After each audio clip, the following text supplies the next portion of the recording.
السلام علیکم ورحمۃ اللہ وبرکاتہ۔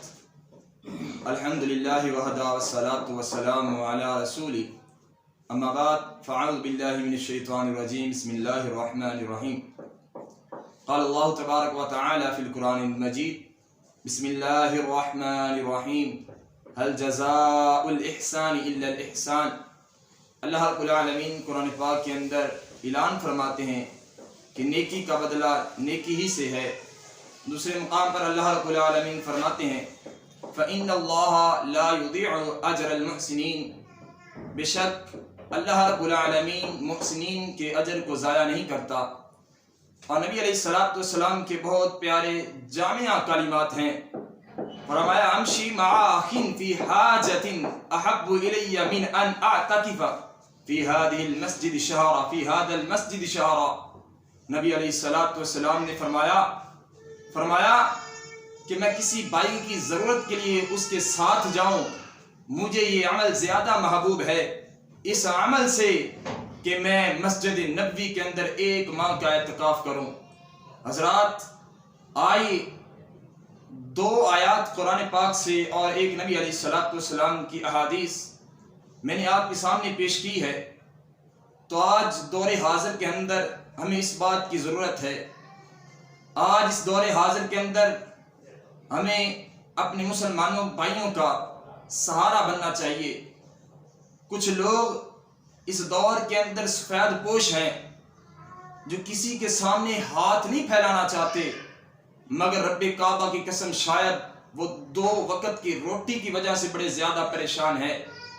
حضرات، آج کی میری گفتگو اپنی دل کی کھڑکیاں کھول کے سنیں کہ ایک ہمیں ہمارے دوست نے واقعہ سنایا۔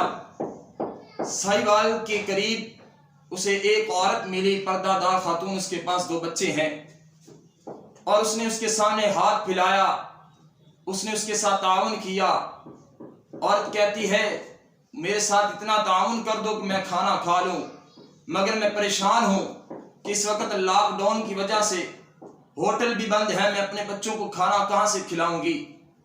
تو قاری صاحب کہتے ہیں کہ میں نے اس عورت کو اپنے ساتھ لیا، گھر لے کے چلا گیا، اپنی بیوی سے کہا اس کے لیے کھانا تیار کر دو۔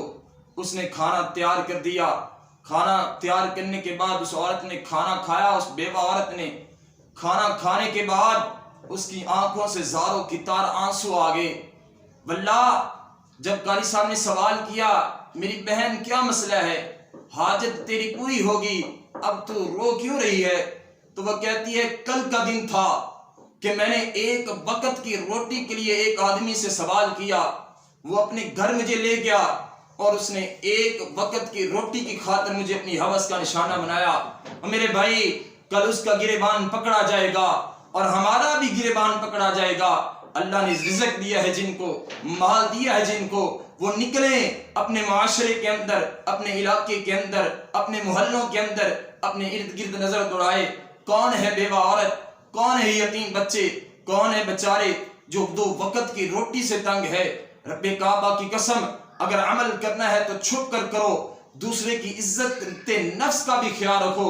جاؤ سامان پکڑو، راشن پکڑو، مہینے کا ہو 10 دن کا ہو، بیوہ عورت کی تلاش میں نکل جاؤ، اس کے دروازے پہ پہنچ جاؤ، دروازہ کھٹکھٹاؤ۔ جب دروازے پہ دستک دو گے، سامان اسی جگہ پہ رکھ دینا اور واپس پلٹ آنا۔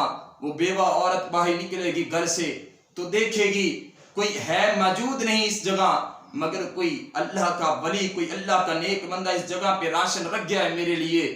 واللہ وہ راشن کی طرف دیکھے گی، بہت خوش ہوگی، راشن اٹھائے گی اور وہ خوشی کے آنسو اس کی آنکھوں کے اندر آ جائیں گے۔ جب وہ اپنی 4 دیواری کے اندر پہنچے گی تو آسمان والے رب کی طرف مخاطب ہو کے کہے گی اللہ، آج جس نے مجھے ذلیل ہونے سے بچایا، جس نے میری عزت نفس کا خیال رکھا، اللہ تجھے تیری کبریائی کا واسطہ اسے کبھی دنیا اور آخرت کے اندر ذلیل نہ ہونے دینا، اللہ اسے کبھی رزق کی کمی نہ آنے دینا۔ واللہ اگر ہمارے اندر ایسی بات آ جائے گی، ایسے عمل آ جائیں گے تو ہمارا رب ہمیں کسی بھی مصیبت کے اندر نہیں ڈالے گا، کبھی ہمیں اللہ دنیا کے اندر ذلیل نہیں ہونے دے گا۔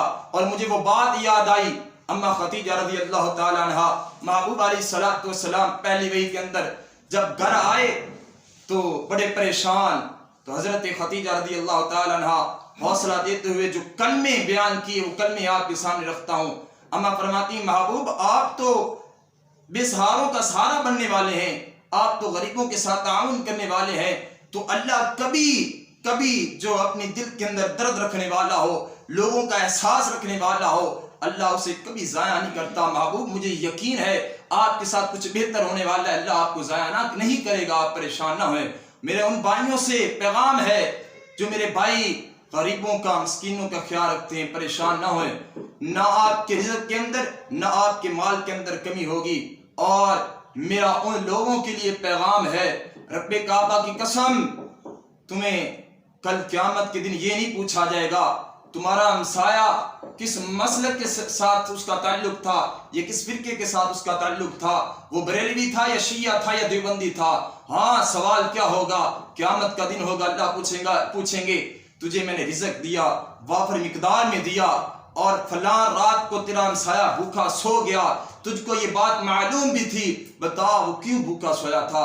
اور میرے استاد محترم مولانا جمیل احمد صاحب متعلم مدینہ یونیورسٹی ہمیں نصیحت کے طور پہ بات کرتے تھے، بیٹا جب تجھ سے اللہ کے لیے سوال کیا جائے تو پھر یہ نہ دیکھا کرو کہ وہ جھوٹ بول رہا ہے یا فراڈ کھیل رہا ہے آپ کے ساتھ، بلکہ اس کے ساتھ تعاون کر دیا کرو۔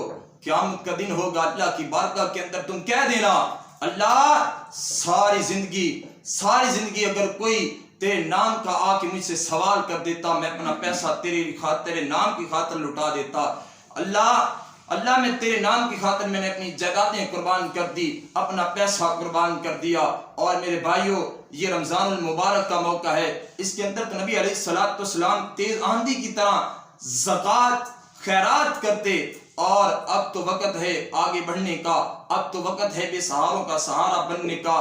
میرے بھائی اگر آپ اپنے محلے کے اندر کسی یتیم کو پاتے ہیں، اس یتیم کو ساتھ پکڑیں، بازار کے اندر اپنے بچوں کو جس طرح لے کے جاتے ہو، اس یتیم بچے کو اپنے ساتھ لے کے جاؤ، اور اس بچے کو کہو بیٹا اس شاپ سے اپنی پسند کا لباس خرید لو، پیسے تم دے دینا، قیمت تم ادا کر دینا۔ رب کعبہ کی قسم ایک دن وہ اپنے دل سے تمہارے لیے دعا کرے گا جب تم اس کی عزت نفس بھی رکھو گے۔ آج ہمیں اس بات کی ضرورت ہے، ہمارے اندر بہت لوگ ہیں جو جناب کسی کے سامنے ہاتھ پھیلانا نہیں چاہتے، مگر مجبور ہے، بیچارے بے بس ہیں، بے کس ہیں، ان کے ساتھ تعاون کیجئے، ان کے گھر کے اندر جا کے ان کے ساتھ تعاون کیجئے۔ واللہ یہ میری بات دنیا کے ہر ایک کونے تک پہنچائیے، اور اپنے معاشرے کے اندر ارد گرد نظر دوڑائیے، جہاں بھی تجھے کوئی ضرورت مند نظر آئے اس کے گھر تک راشن پہنچا دو، یتیم نظر آئے تو اس کے ساتھ تعاون کر دیو، یہ سوچ کر کہ اگر اس کی جگہ میرے بیٹے ہوتے، اگر میرے بیٹے یتیم ہو جائیں، کیونکہ وقت پلٹتے دیر نہیں لگتا، صبح کے تفتشیں شام کو مجرم ٹھہرے، ہم نے پل بھر میں نصیبوں کو بدلتے دیکھا۔ میرے بھائی وقت بدلتے دیر نہیں لگتی۔ اور آج میرا ایک اور اہم پیغام، اگر تمہارے دروازے پہ، پہلی تو بات یہ ہے کہ ایسا موقع ہی نہ آنے دو کہ تمہارے دروازے پہ کوئی ہاتھ پھیلا کے کھڑا ہو، اگر کوئی آ جائے تو اسے اس کی ضرورت پوری کرنے کے بعد اپنے گھر کے اندر جایا کرو، مصلی اٹھا کے بچھا لیا کرو، اللہ کے سامنے 2 منٹ رو لیا کرو، اللہ تیرا لاکھ شکر ہے تو نے مجھے یہ اوپر والا ہاتھ عطا کیا، اگر تو مجھے نیچے والا ہاتھ عطا کر دیتا میں تیرا کیا بگاڑ لیتا۔ اللہ کا شکر ادا کیا کرو، نفل ادا کیا کرو۔ رب کعبہ کی قسم ایسے عمل اپناؤ کہ رب آسمان پہ اپنے فرشتوں سے کہے دیکھو میرے بندے، تم تو کہتے کہ اللہ انسانوں کو نہ پیدا کرو، انسان فساد پھیلائیں گے، مگر دیکھو کتنا آپس کے اندر ان کا پیار ہے، ایک برا وقت آیا ہے ایک دوسرے کے ساتھ یہ ساتھ چل رہے ہیں، تعاون کر رہے ہیں۔ پھر وہی محبوب علیہ الصلوۃ والسلام کی حدیث، محبوب علیہ الصلوۃ والسلام نے فرمایا امشی مع اخی، میں اپنے بھائی کے ساتھ چلوں کہ اس کی ضرورت پوری کرنے کے لیے مجھے اس چیز سے بہتر ہے کہ میں اعتکاف بیٹھوں مسجد نبوی کے اندر 1 ماہ کے لیے۔ میرے بھائیوں کتنا بڑا اجر ہے، کتنا بڑا عمل ہے 1 ماہ اعتکاف کرنا، اس کے اندر نماز بھی ہوگی، روزہ بھی ہوگا، بہت ساریاں نیکیاں ہوگی، ذکر و اذکار ہوگا، مگر اس کے باوجود اللہ کے نبی علیہ السلام فرما رہے ہیں کہ میں کسی بھائی کی حاجت کے لیے بہتر ہے کہ نکل جاؤں، اور میرے بھائی آج وقت ہے اپنے ساتھیوں کی، اپنے بھائیوں کی حاجت پوری کرو۔ اللہ تعالیٰ سے دعا ہے اللہ تعالیٰ ہمیں اپنے بھائیوں کا ساتھ دینے کی توفیق عطا فرمائے، ان کا دست بازو بننے کی توفیق عطا فرمائے۔ وما توفیق الا باللہ۔